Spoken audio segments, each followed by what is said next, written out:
ஆண்டவராகிய இயேசுவின் நாமத்தினாலே இந்த விடிலை தேடி நிகழ்ச்சிக்கு உங்களை வரவேற்கிறேன். இயேசுவின் உயிர்த்தெழுதல் சுவிசேஷத்தினுடைய ஒரு வைட்டல் பார்ட், மிக முக்கியமான ஒரு பகுதி. இந்த உயிர்த்தெழுதல் மூலமாக தேவன் நமக்கு கற்றுத்தரக்கூடிய பாடம் என்ன, அல்லது உயிர்த்தெழுதலின் பின்பு வேதம் ரெக்கார்ட் பண்ணியிருக்கிற இன்சிடென்ட் மூலமாக நாம் என்னென்ன காரியங்களை கற்றுக்கொள்ள முடியுமோ அதை குறித்து நாம் தியானித்து கொண்டிருக்கிறோம். குறிப்பாக யோவான் 21வது அதிகாரத்தில் நடந்த சம்பவங்களையும் அதன் மூலமாக வேதம் நமக்கு கற்றுத்தரக்கூடிய காரியங்களையும் நாம் தியானித்து கொண்டிருக்கிறோம். இன்றைக்கும் ஒரு காரியத்தை நம்ம தியானிக்க போகிறோம். இந்த கிறிஸ்தவ உலகத்தில் 2 வகையான எக்ஸ்ட்ரீம் இருக்குது. ஒன்று, எது நடந்தாலும் அதை தேவன் பார்த்துப்பார், அல்லது தேவன் தான் எல்லாம் செய்கிறார், நாம் ஒன்றுமே இல்லை அப்படின்னு ஒரு எக்ஸ்ட்ரீம். தேவன் காட் இஸ் சாவரின், எந்த மாற்று கருத்தும் இல்லை, எல்லா காரியமும் தேவன் தான் செய்கிறார். சார்லஸ் ஸ்பர்ஜன்ங்கிற தேவ மனிதர் சொல்லும் பொழுது, நீங்கள் டேபிளை தட்டி விட்டிங்கன்னா பறக்கிற தூசியை சூரிய வெளிச்சத்தில் பார்த்தீங்கன்னா அது அப்படியே டான்ஸ் ஆடும், அந்த டான்ஸ் மூமெண்ட்டு கூட காடோட கண்ட்ரோலில் இருக்குது அப்படின்னு சொல்லி அவர் அதை எழுதுகிறார். சரிதான். இன்னொரு பக்கம் போயிட்டோம் அப்படின்னா மக்கள் என்ன சொல்லுவாங்க அப்படின்னா, என்னதான் ஆண்டவர் ஹெல்ப் பண்ணாலும் நாம் பண்ணணும் பிரதர், நம்ம செஞ்சால் தான் எல்லாம் முடியும். நம்மளுடைய கிறிஸ்தவ வாழ்க்கையவே நிறைய கிரியைகளுக்குள்ளே தள்ளக்கூடிய ஒரு காரியம் இந்த காரியம் என்னது, ஹியூமன் ரெஸ்பான்சிபிலிட்டியை ரொம்ப எம்பசைஸ் பண்ணுறது, அது தங்கள் மேலே சுயத்தின் மேலே நம்பிக்கை வைக்கிறது. இந்த காரியத்தில் இருக்கக்கூடிய பேலன்ஸையும் இங்கே ஆண்டவர் கற்றுக் கொடுக்கிறத நம்ம பார்க்குறோம். அதாவது divine providence and human participation, தேவனுடைய பாதுகாப்பு, தேவனே எல்லாவற்றையும் எப்படி கொடுக்கிறார் என்பதையும் நமது பங்கு அதில் என்ன என்பதையும் தேவனுக்கு கற்றுக் கொடுக்கிறார். இது ரெண்டுமே 2 எக்ஸ்ட்ரீம், அல்லது இப்படி வச்சுக்கலாம், இது தண்டவாளம் மாதிரி. ஏதாவது ஒரு தண்டவாளம் மட்டும் இருந்து இன்னொரு தண்டவாளம் இல்லைன்னா வண்டி ஓடுமா, ஓடாது. 2 தண்டவாளமும் இருக்கணுங்கிறது கிறிஸ்தவ வாழ்க்கையில் நமக்கு இருந்த ஒரு மெச்சூரான ஒரு புரிதல். ஒரு சம்பவத்தை இதே காரியத்திலேருந்து விளக்குறேன் பாருங்களேன். யோவான் 21வது அதிகாரம் 9வது வசனம். என்ன ஆச்சு, அவங்க வந்து பார்க்குறாங்க, கரைக்கு வந்து பார்த்தா ஏற்கனவே கறி நெருப்பு போட்டிருக்கு, அதில் ஏற்கனவே மீன் வச்சுருக்கு, இப்போ அப்பமும் இருக்குது, பிரெட் இருக்குது, ஃபிஷ் இருக்குது, ரெடி பக்கா. யோவான் 13வது அதிகாரத்தில் அப்பத்தையும் திராட்சை ரசத்தையும் கொடுத்தார் ஆண்டவர்.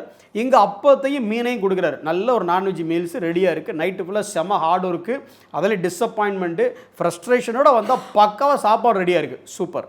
இப்போ இதை முடிச்சதுக்கு இந்த சூழ்நிலை மத்தியிலே ஆண்டவர் இன்னொரு காரியத்தை சொல்கிறார். என்ன சொல்கிறாருன்னா, இயேசு அவர்களை நோக்கி 10வது வசனம், நீங்கள் இப்பொழுது பிடித்த மீன்களை சிலவற்றை கொண்டு வாருங்கள். எதுக்கு ஆண்டவர், அதான் மீன் இருக்குது இல்லை, ஏன் உங்களுக்கு பத்தலையா, இப்போ மீனை கொண்டு வாங்கன்னு சொல்கிறாரு. இதுக்கப்புறம் பேதுரு போய் அந்த வலையை இழுத்துட்டு வர்றார்.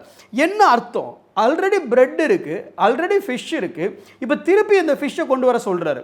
இதை குறித்து வேத வல்லுநர்கள் பல பேரபோலிக் மீனிங், அதாவது அல்லகாரியாக எடுத்து பல மீனிங்ஸ் கொடுக்குறாங்க. ஃபார் எக்ஸாம்பிள், அவர் எடுத்துகிட்டு வந்தது எதுக்கு அப்படின்னா, இது யூதன், அந்த வந்த மீன் சேர்ற மீன் புறஜாதி அப்படிங்கிறாங்க. இன்னொரு பக்கம், இதெல்லாம் ஆல்ரெடி நான் பிளான் பண்ணி வச்சிருக்கிற மக்கள், இப்போ ஓ மூலமாக சில பேரை கொண்டு வந்து உனக்கு ஒரு ரிவார்டு தர விரும்புகிறேன் அப்படின்னு சொல்லி பல அர்த்தங்கள் இருக்குது. நம்ம அதை பற்றி தியானிக்க போகிறதில்ல. ஆனால் ஒரு முக்கியமான காரியத்தை நம்ம படிக்க போகிறோம். என்ன, முதல்ல இவங்கெல்லாம் வருவதற்கு முன்னே இங்கே வெந்துட்டுருக்குல மீன், வெந்த மீனோ வெந்துட்டு இருக்க மீனோ ஃப்ரை ஆகிட்டு இருக்குல்ல அந்த மீன், இந்த ஃப்ரை ஆகிட்டு இருக்க மீனை யார் பிடிச்சா? தேவன் தான் பிடிச்சிருக்கணும். ஏன்னா இவங்க வர்றதுக்கு முன்னே இங்கே மீன் இருக்குது. அவர் எப்படி பிடிச்சாரு, அவர் மீனை உண்டாக்குனாரா பிடிச்சாரா, அது நம்மளோட டிஸ்கஷன் இல்லை. ஆனால் அந்த மீன் தேவனுடைய மீன், தேவனால் வந்த மீன். சரி, ரைட்டு. இப்போது படகுல இருக்குல்ல மீன், அது யார் பிடிச்சா? அதை சீஷர்கள் தான் பிடிச்சாங்க. ஏன்னா அவங்க தான் வலைய போடுறாங்க.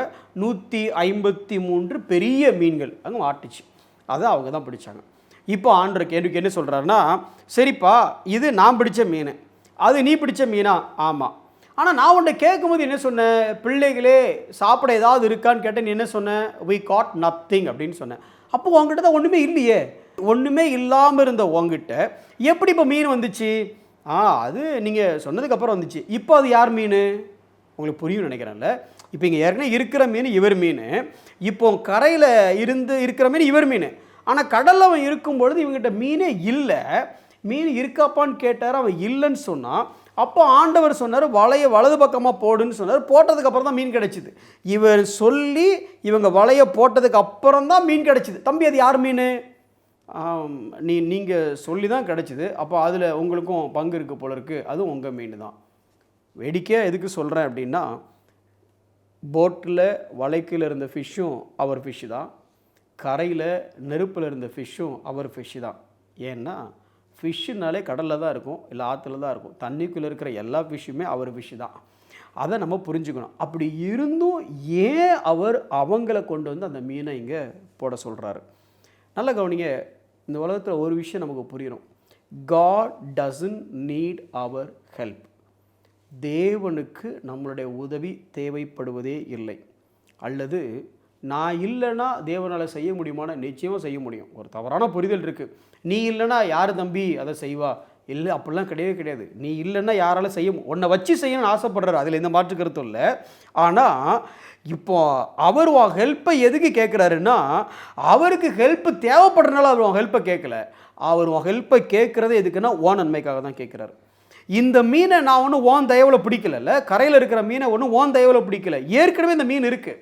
இப்போ உன் மீனை ஏன் கேட்குறேன்னா, உனக்கு ஒரு சந்தோஷம் உண்டாகும். என்ன உண்டாகும்னா, எனது மீனும் அங்கே இருக்குது, நான் என்னுடைய பிரயாசமும் அங்கே இருக்குது, என்னுடைய முயற்சியும் அங்கே இருக்குது. Refusing to help God, you will be the loser, not God. நான் தேவனுக்கு உதவி செய்ய மறுப்பதினால் தேவனுக்கு எந்த இழப்பும் இல்லை. இழப்பு எனக்கு தான். ஒருவேளை யோசிச்சு பாருங்களேன், அவங்க உடனே நாங்கள் ஒன்று எங்கள் மீனை தரமாட்டோம், சும்மா புரியுறக்கா சொல்கிறேன், போட்டில் இருக்க மீனை தர முடியாது ஏசப்பா அப்படின்னாருனா, அப்படியா சரி விடு பரவாயில்ல, 4 மீனாக இருந்தால் டக்கு 40 மீன் ஆயிருக்கும். எப்படி 5 அப்போ 2 மீனுக்கு தான் உங்களுக்கு தெரியும் எப்படி ஆச்சு. அதை மாதிரி இதுவும் ஆயிருக்கும். அப்போ இவங்க உதவி தேவைப்படலை. அப்போ யாருக்காக சொல்கிறார் அப்படின்னா, நல்ல கவனிங்க, ஒரு ஸ்டேட்மெண்ட்டை வாசிக்கிற உங்களுக்கு புரியும் பாருங்களேன். The gain through responding to that call or the loss through refusing is to the disciple, not the master. நம்மகிட்ட தேவன் ஒன்று கேட்கும் பொழுது அதற்கு சரி என்று தலையாட்டினால் வரக்கூடிய லாபமும் நமக்கு, முடியாது என்று தலை அசைத்தால் அதனால் வரக்கூடிய நஷ்டமும் நமக்கு தானே தவிர அவருக்கு இல்லவே இல்லை. அப்போ அந்த விஷயத்தை நம்ம நல்லா புரிஞ்சுக்கணும். சூரியன் வந்த உடனே பறவைகள் பாடின உடனே சூரியனோட க்ளோரி உடனே கூடுறதும் இல்லை. அதே சூரியன் வந்தோடனே இந்த ரோட்டில் இருக்க நாய் குறைச்ச உடனே சூரியனுடைய க்ளோரி ஒன்றும் குறைய போகிறது இல்லை.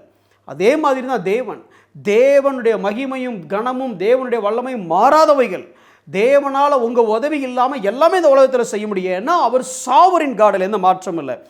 ஆனாலும் அவர் ஏன் தெரியுமா உங்களை உதவி செய்ய அப்படின்னு சொல்கிறாரு. ஏன் தெரியுமா என் ஆடுகளை மேய்ப்பாயாக, என் ஆட்டுக்குட்டிகளை மேய்ப்பாயாகன்னு சொல்கிறாரு. ஏன் தெரியுமா நீ உலகெங்கும் போய் சுவிசேஷத்தை சொல்லுன்னு சொல்கிறாரு. இது எல்லாம் அவர் நன்மைக்காகங்கிறத விட உங்கள் நன்மைக்காக. அது எப்போ தெரியும்? ஒரு நாள் பரலோகத்துக்கு போனதுக்கப்புறம் அக்செப்ட் பண்ணனா வாவ் நல்ல வேலை அக்செப்ட் பண்ணிட்டேன் அப்படிங்கிறதையும், அக்செப்ட் பண்ணலன்னா ஐயையோ அக்செப்ட் பண்ணால் விட்டுட்டேனே அப்படிங்கிறதையும் அந்த லாஸ் அங்கே போனதுக்கு அப்புறம் தான் தெரியும். இப்போ நம்ம என்ன பண்ணோம்? ஒன்று புரியணும். இயேசுவால் நான் இருந்தாலும் இல்லட்டாலும், என் பணத்தை கொடுத்தாலும் கொடுக்கட்டாலும், என்னுடைய உதவி அல்லது என்னுடைய சர்வீஸ், என்னுடைய மினிஸ்ட்ரி இதெல்லாம் இருந்தாலும் இல்லட்டாலும் அவரால் நிச்சயமாக செய்ய முடியும். ஆனால் நான் என்ன பண்ணணும்? ஒரு எக்ஸாம்பிள் மட்டும் சொல்கிறேன். குயின் மேரி மாறுவேடம் அணிந்து வெளியில் உலா வருவது வழக்கம். அப்படி ஒரு முறை ஸ்காட்லாந்து தேசத்தில் அவங்க ஒரு பேட்ரோல் மாதிரி சும்மாடி வந்துட்டு இருக்கும் பொழுது திடீர்னு மழை பெய்ய ஆரம்பிச்சிச்சு. மழை பெய்ய ஆரம்பித்த உடனே இந்த அம்மாவுக்கு இப்போ கொடை தேவை. அப்போ டக்குன்னு பக்கத்தில் இருந்த ஒரு காட்டேஜை போய் தட்டிட்டு இது மாதிரி கொடை கிடைக்குமா? மாறு இடத்துல இருக்கிறாங்க. ஒரு சாதாரண பெண்மணி போல் இருக்கிறாங்க. குயின்னா அந்த காலத்தில் அவங்களோட தோற்றமே காட்டி கொடுக்கும். இப்போ ஒரு மாறு இடத்துல ஒரு சாதாரண பெண்மணியாக இருக்கிறதுனால அவங்களுக்கு யாருக்கும் அடையாளம் தெரில. கை தட்டிட்டு ஒரு கொடை கொடுமான்னொன்னே அந்த அம்மா சொல்லிச்சு, 2 கொடை இருக்குமா, ஒன்று நாங்கள் பயன்படுத்துவோம், அதனால் ஒரு பழைய கிழிஞ்ச அந்த கம்பியெல்லாம் உடஞ்ச ஒரே ஒரு கொடை இருக்குது, அதை நீங்கள் அட்ஜஸ்ட் பண்ணிக்கிறீங்களா அப்படின்னு சொல்லிச்சு. சரிம்மா அந்த அம்மா கொடையை வாங்கிட்டு போய் கொஞ்சம் நேரத்தில் லிமோசைன் ஒரு பெரிய கார் வந்து நிற்குது.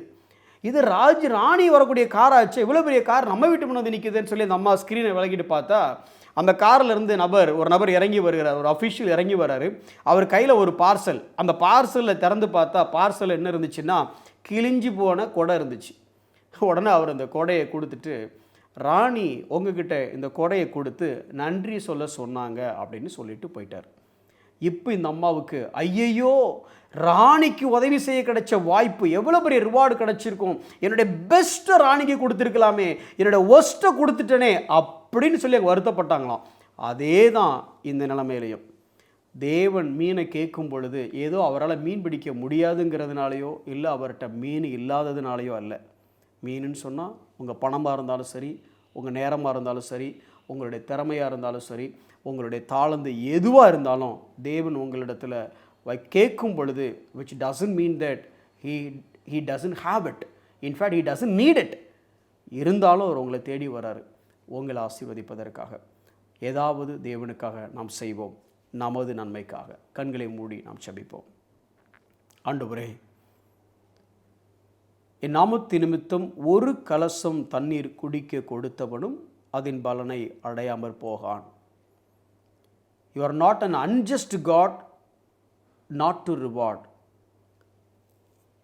ஆண்டவரே, நீ ரிவார்டு கொடுக்காம இருக்கிறதுக்கு அநீதி உள்ள தேவன் அல்ல.